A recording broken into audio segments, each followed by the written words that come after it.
జై శ్రీరామ్. శ్రీమాత్రే నమః. శ్రీ గురుభ్యో నమః. 2024 సంవత్సరం జూన్ నెల మాస ఫలితాలు ద్వాదశ రాశుల వారికి. మేషరాశిలో కుజభగవానుడి సంచారం. మేషరాశికి అధిపతి అయిన కుజభగవానుడు మేషరాశిలోనే సంచారము ఈ నెలనాడు సాగుతుంది. ద్వితీయ రాశి అయిన వృషభ రాశిలో 4 గ్రహాల సంచారం చోటు చేసుకుంటూ ఉంది. రవి, బుధ, గురు, శుక్రులు ఈ గ్రహ దేవతలు నలుగురు గ్రహ దేవతలు కూడా వృషభ రాశిలో సంచారం చేస్తూ ఉన్నారు. అయితే ఈ నాలుగు గ్రహాల ఈ చతుర్గ్రహ కూటమి బ్రేక్ అవుతూ ఉంది. 13వ తారీఖు నుంచి శుక్రుడు వృషభ రాశిలోంచి మిథున రాశిలోకి వచ్చి ఈ చతుర్గ్రహ కూటమికి బ్రేక్ చెప్తున్నాడు. అలాగే 15వ తారీఖు నుంచి సూర్యనారాయణమూర్తి మరియు బుధుడు మిథున రాశిలోకి సంచారం చేస్తూ ఉంటారు. అంటే మిథున రాశిలో 15వ తారీఖు నుంచి రవి, శుక్ర, బుధదేవులు వీళ్ళ ముగ్గురు సంచారం మిథున రాశిలో జరుగుతుంది. 13వ తారీఖు నుంచి వృషభ రాశిలో ఉన్న శుక్ర భగవానుడు మిథున రాశిలోకి వెళ్తూ ఉన్నారు. అలాగే బుధుడు ఈ నెలాఖరులో అంటే 30వ తారీఖు మిథున రాశి నుంచి కర్కాటక రాశిలోకి ఆయన వస్తూ ఉన్నాడు. కన్యా రాశిలో కేతు భగవానుడు సంచారము, అలాగే కుంభరాశిలో శనీశ్వరుడి సంచారము, రాహుదేవుని సంచారం మీనరాశిలో జరుగుతూ ఉంది. ఇవి ఈ మాసం యొక్క గోచర గ్రహస్థితులు. ఈ మాసంలో ఏమన్నా విశేషాంశం చోటు చేసుకుంటుందా ఈ విషయం మనం ఒకసారి చూద్దాము. విశేషాంశం డెఫినెట్గా ఉంది. ఈ మాసం 15వ తారీఖు నుంచి అంటే 2వ పక్షంలో అన్ని మంచి విశేషాంశాలు. మొదటి పక్షంలో విశేషాంశం ఏంటంటే 12వ తారీఖు వరకు విశేషాంశము మనం వారఫలాల్లో కూడా ఈ విషయం చెప్పుకున్నాం. అయినా కూడా వారఫలాలు చూడని వాళ్ళకి ఇంకొకసారి ఈ విషయం చెప్తాను. చతుర్గ్రహ కూటమి వృషభ రాశిలో జరుగుతూ ఉంది. ఇది ఆర్థిక స్థితిగతుల్లో ద్వాదశ రాశుల వాళ్ళకి కూడా ఏదో ఒక రకమైన ప్లస్ చేస్తుంది. మీ జన్మజాతకం బాగోకపోతే కనుక అస్సలు బాగాలేదు, చాలా బ్యాడ్ పీరియడ్ జరుగుతుందంటే అప్పుడు ఈ బ్లెస్సింగ్స్ మీ బ్యాడ్ పీరియడ్ని కవర్ చేసే విధంగా ఉంటుంది. కొంత ప్లస్ జరుగుతుంది. మీకు మంచి పీరియడ్లోనే మీరు ఉన్నారు మంచి పీరియడ్లోనే మీరు ఉంటే ఇది ఇంకా ప్లస్ అవుతుంది చతుర్గ్రహ కూటమి. ఒకవేళ మీకు న్యూట్రల్గా ఉంది, మరీ బ్యాడ్ లేదు మరీ గుడ్గా లేదంటే మరీ గుడ్గా లేదన్నది కవర్ అయిపోయి కొంత మీకు బెనిఫిట్ జరుగుతుంది. ఇలా చతుర్గ్రహ కూటమి మంచి యోగాన్ని అయితే ద్వాదశ రాశుల వాళ్ళు అందరికీ కూడా ప్రసాదిస్తూ ఉంది. అది ఈ విధంగా కొనసాగుతుంది. ఇంకొక విశేషాంశం ఏంటంటే ఈ మాసం ద్వితీయ పక్షంలో అంటే 15వ తారీఖు నుంచి స్వస్థలానికి బుధ భగవానుడు వస్తున్నాడు. అంటే మిథున రాశిలోకి ఆయన సంచారం ఈ నెలాఖరు వరకు కూడా ఆయన సంచారం ఉంది. మిథున రాశిలో ఆయన సంచారం మిథున రాష్ట్రాధిపతి అయిన బుధ భగవానుడు సంచారము ద్వాదశ రాశుల వాళ్ళకి కూడా కమ్యూనికేషన్ రిలేటెడ్ విషయాల్లో చాలా బాగా ఉంటుంది. అంటే గొడవలు, కొట్లాటలు ఇలాంటివన్నీ తగ్గిపోతాయి. ఎవరితోటైనా మానసికంగా కావచ్చు లేదా బాహ్యంగా కావచ్చు ఏదన్నా క్లాషెస్ ఇలాంటివి ఉంటే కనుక అవన్నీ కూడా కమ్ డౌన్ అయిపోతాయి, అవన్నీ సప్రెస్ అవుతాయి. చాలా మంచి ఇదే ఉంటుంది. కమ్యూనికేషన్ విషయం పరంగా చాలా బాగా ఉంటుంది. ఒక రకంగా చూడాలంటే ఒక మంచి టైంలో ఉన్నామేమో మనం అని అనిపిస్తూ ఉంది. ఎవరికి ఫోన్ చేసినా ఎవరితో మాట్లాడినా కూడా చాలా పాజిటివ్ ఫీడ్బ్యాక్స్ వింటాము. అందరూ మనతోటి పాజిటివ్గా మాట్లాడడం, అలాగే మనం కూడా అందరితోటి పాజిటివ్గా మాట్లాడడము ఇలాంటివన్నీ కూడా ఈ వారం ఈ మాసం ద్వితీయ పక్షం నుంచి చోటు చేసుకుంటూ ఉన్నాయి. స్టార్టింగ్ నుంచి ఉన్నా కూడా ద్వితీయ పక్షం నుంచి అంటే 15వ తారీఖు నుంచి ఇది ఇంకా ఎక్కువ అవుతుంది అనమాట. అంటే చాలా బాగా అనిపిస్తుంది. ప్రత్యేకించి ట్రేడర్స్కి, వ్యాపారం చేసే వాళ్ళకి, ట్రేడర్స్ అంటే వ్యాపారం చేసే వాళ్ళందరికీ కూడా ఈ మాసం చాలా బ్లెస్సింగ్ అని చెప్పాలి. అలాగనే ఉద్యోగం చేసే వాళ్ళకి బ్లెస్సింగ్ కాదని కాదు. కాకపోతే ఇప్పుడు బుధుడు కనుక బుధుడు మిథున రాశిలోకి వెళుతూ బుధ భగవానుడు వ్యాపారస్తులందరికీ ప్లస్ చేస్తున్నారు. ఎవరైనా హాబీ రిలేటెడ్ ఫీల్డ్స్లో ఉంటే వాళ్ళకి కూడా బాగా ఉంటుంది. ఇప్పుడు కొంతమందికి పాట పాడటం ఒక హాబీగా ఉంటుంది, అదే వాళ్ళ ప్రొఫెషన్గా తీసుకుంటారు. సో వాళ్ళకి బాగుంటుంది. ఇలాగ వాళ్ళకి ఏ సబ్జెక్ట్ అయితే వాళ్ళకి ప్యాషనో అది ప్రొఫెషన్గా తీసుకున్న వాళ్ళందరికీ కూడా ఈ మాసం చాలా మంచి ఎక్స్ట్రీమ్ గుడ్ రిజల్ట్స్ చూస్తారు. అంటే ఎక్కడ ఎలాంటి ఇబ్బందులు లేని గ్రోతు, ఎక్కడ ఎలాంటి బ్యాడ్ ఎఫెక్ట్స్ లేని గ్రోతు, చాలా ప్లెయిన్ అండ్ ప్యూర్ గ్రోత్ చూస్తారు. అంటే జనరల్గా వ్యాపారం పెట్టుకున్న వాళ్ళందరికీ బాగుంటుంది. ప్యాషన్ని వ్యాపారంగా తీసుకున్న వాళ్ళకి, అంతకుముందు సరదాగా చేసినవన్నీ కూడా అదే వ్యాపారంగా మలుచుకున్న వాళ్ళందరికీ కూడా ఇది చాలా బాగా మంచి ట్రాన్సిట్ అనే చెప్పాలి. ఇప్పుడు కొంతమంది కవితలు రాసేవాళ్ళు ఉంటారు, వాళ్ళకి ఇది చాలా, పాటలు రాసేవాళ్ళు ఉంటారు, వాళ్ళకి ఇది చాలా మంచిది. ఆర్టిస్టులు ఉంటారు, పెయింట్స్ గీసేవాళ్ళు ఉంటారు, వాళ్ళు అది ప్రొఫెషన్గా తీసుకొని ఉంటే వాళ్ళకి ఇది మంచిది. ఇలాగా చాలా మంచిది. అలాగే అకల్ట్ సైన్సెస్లో ఉన్న వాళ్ళకి కూడా ఇది చాలా మంచిది. ఏదైనా స్పిరిచువల్గా ఎక్స్ప్లోర్ చేద్దామని అనుకున్న వాళ్ళందరికీ కూడా ఈ ట్రాన్సిట్ చాలా మంచిది. చాలా బెనిఫిట్స్ని, అంటే విశ్వం గురించి తెలుసుకునే ప్రయత్నంలో ఉన్న వాళ్ళందరికీ, ఓ రకంగా చెప్పాలంటే స్పిరిచువాలిటీలో ఉన్న వాళ్ళందరికీ కూడా ఇది అందరికంటే ప్లస్ అని చెప్పాలి. ఎందుకంటే బుధుడు మిథున రాశిలో ట్రాన్సిట్, బుధుడు అంటేనే ప్రకృతి తత్వం. సో మన విశ్వాన్ని తెలుసుకోవాలని ప్రయత్నించే వాళ్ళందరికీ ఇప్పుడు నిజంగా బుధుడు వరాన్ని ప్రసాదించడానికి ఈ రాశిలోకి 15వ తారీఖు నుంచి వస్తున్నారని మనం తెలుసుకోవచ్చు. ఇవి ఈ నెలలో జరగవచ్చు. ఈ రాబోయే 5 నెలల్లో కూడా ఇలాంటి మార్పులు, మంచి మార్పులు చూడటానికి అవకాశం ఉంటుంది. ఎందుకంటే ఇప్పుడే ఈ గ్రహస్థితి చోటు చేసుకోబోతూ ఉంది కాబట్టి.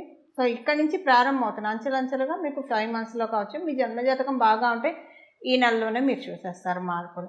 ఇవి గోచర గ్రహస్థితుల్లో ఉన్న, ఈ మాసం ఉన్న గోచర గ్రహస్థితిలో ఉన్న ఒక మంచి స్పెషల్ పాజిటివ్ అంశం అని చెప్పాలి.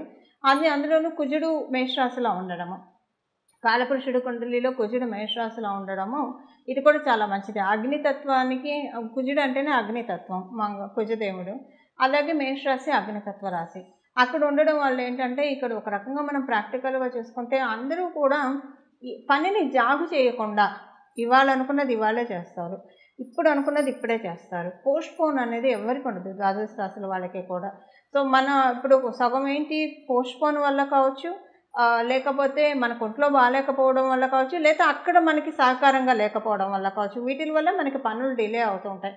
ఇలాంటివి ఏం లేకుండా ఏ గ్రౌండ్లో ఒకవేళ మనం ముందుకు వెళ్తున్నా అవతల సైడ్ నుంచి కూడా మనకి సుముఖత లేకపోతే ఆ పనులు పెండింగ్ వెళ్తాయి కదా. అలా వెళ్లకుండా ఈ మాసం యొక్క గోచర గ్రహస్థితులు అందరినీ దీవిస్తూ ఉన్నాయి పనులన్నీ త్వరితగతిన అవ్వడానికి.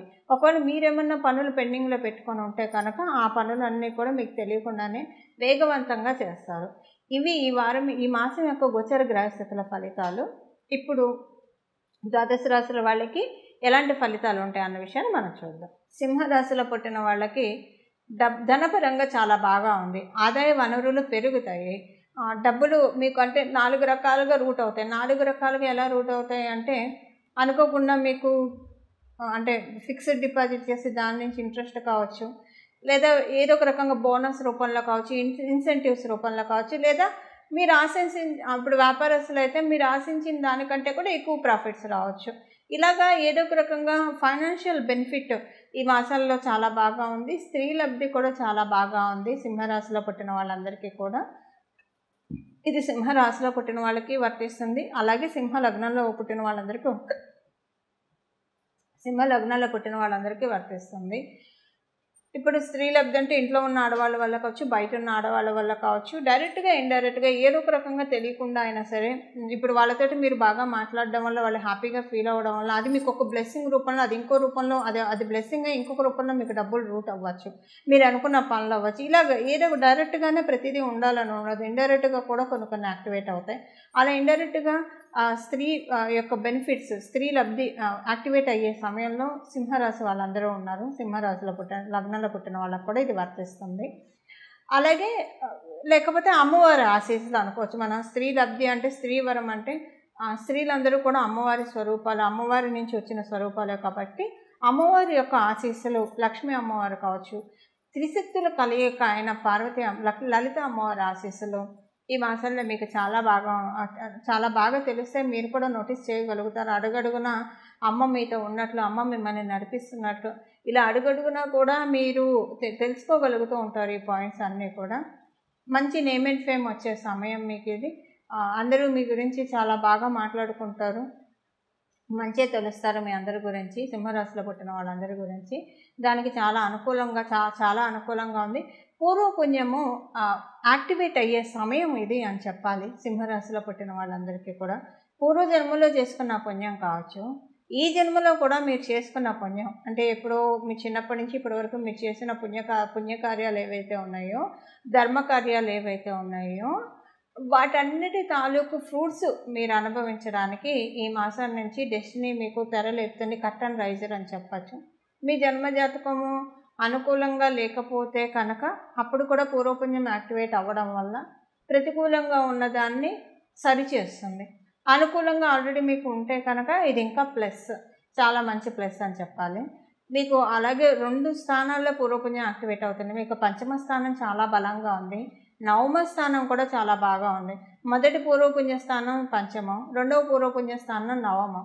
ఈ 2 చాలా బలంగా ఉండడం వల్ల సింహరాశి వాళ్ళకి ఇక్కడి నుంచి ఒక 3 నెలల్లో చాలా మంచి మార్పులు చోటు చేసుకోబోతున్నాయి జీవితంలో. చాలా అంటే చాలా మంచి మార్పులు. ఎందుకంటే మీకు పరిపూర్తి రాజయోగాన్ని ఇచ్చే మంగళుడు, కుజుడు మీకు నవమ స్థానంలో సంచారం, నవమాధిపతి అవుతూ చాలా మంచి బ్లెస్సింగ్స్ని అందజేస్తూ ఉన్నాడు మీకు. అయితే ఒకవేళ మీ జన్మజాతకం బాగోకపోతే బాలేదన్నది కరెక్ట్ అవుతుంది. మేబీ మంచి పాజిటివ్ కొంత చూస్తారు. అంటే ఇప్పుడు సమస్యల నుంచి బయటపడటం కూడా అదృష్టమే కదా, అలా ఉంటుంది. సమస్యలు ఏం లేవు అని అనుకుంటే చాలా మంచిది. బాగా ఉన్న కొంచెం చిన్న చిన్న సమస్యలు ఉన్నాయి అంటే ఆ చిన్న చిన్న సమస్యల నుంచి, చెప్పుకోలేని సమస్యల నుంచి బయటకు వచ్చి ఇంకా మంచి పురోభివృద్ధిలోకి వెళ్ళడానికి ఇది చాలా చక్కటి ట్రాన్సిట్. అంటే ఎలా చూసుకున్నా ఈ మాసం నుంచి సింహరాశి వాళ్ళకి చాలా మంచి శుభ సమయం ఆసన్నం అవుతుంది. ఎస్పెషల్లీ 15వ తారీఖు నుంచి మీకు ఈ విషయం బాగా నోటీస్ చేస్తూ ఉంటారు. ఈ రాబోయే 3 నెలల్లో ఇప్పుడు మనం తెలుసుకున్న ఫలితాలు ఎప్పుడైనా అప్లికేబిలిటీ ఉంటుంది, కానీ దానికి నాంది ఈ మాసం నుంచి పడుతుంది. ఇవి ఈ మాసం యొక్క గోచర గ్రహస్థితుల ఫలితాలు సింహరాశిలో పుట్టిన వాళ్ళకి. పరిహారము, ఈ మాసంలో చేసుకోవాల్సిన పరిహారము, ఈ మాసంలో విష్ణుమూర్తి ఆరాధన చాలా బాగా చేస్తే చాలా మంచి సత్ఫలితాలు ఉంటాయి. ఈ చిన్న నామాన్ని ఇప్పుడు విష్ణు సహస్ర నామం చదవగలిగినా వినగలిగినా చాలా మంచిది. ఈ మాసం మొత్తం కూడా చాలా మంచి సత్ఫలితాలు ఉంటాయి. ఒకవేళ విష్ణు సహస్రనామం చదవగలిగినా లేకపోయినా మనం అందులోనే ఉంటుంది కదా చివర్లో, శ్రీరామ రామ రామేతి రమే రామే మనోరమే సహస్రనామ తత్తుల్యం శ్రీరామనామ వరాననే. అలాగా శ్రీరామ రామ రామ శ్రీరామ రామ రామ శ్రీరామ రామ రామ అన్న ఈ నామాన్ని అనునిత్యం జపిస్తూ ఉండడము, అలాగే జపిస్తూనే ఉండడం, ఏ పని చేస్తున్నా ఈ నామాన్ని జపించడము. అలాగే ఇంకొకటి లక్ష్మీనారాయణ ఇద్దరిని కలిపి పూజించడము. అంటే శుక్రుడు కూడా మిథున రాశిలోకి వస్తూ ఉన్నాడు కాబట్టి తర్వాత బుధుడు జాయిన్ అవుతాడు. లక్ష్మీనారాయణ యోగం ద్వాదశ రాశుల వాళ్ళకి కూడా ఉంది. దాన్ని బలోపేతం చేసుకోవడానికి శ్రీ లక్ష్మీనారాయణం భజే, శ్రీ లక్ష్మీనారాయణం భజే, శ్రీ లక్ష్మీనారాయణం భజే ఈ నామము ఈ మాసం అంతా కూడా మనసులో మీరు ఏ పని చేస్తూ ఉన్నా సరే సర్వకాల సర్వావస్థల్లో కూడా ఈ నామాన్ని అనుకుంటే చాలా చక్కటి సత్ఫలితాలు ద్వాదశ రాశుల వాళ్ళందరికీ కూడా పొసగుతాయి. ఇవి ఈ మాసం యొక్క ఫలితాలు మరియు మీరంతా చేసుకోవాల్సిన రెమెడీ పరిహారాలు. మంగళం. నమో భగవతే వాసుదేవాయ.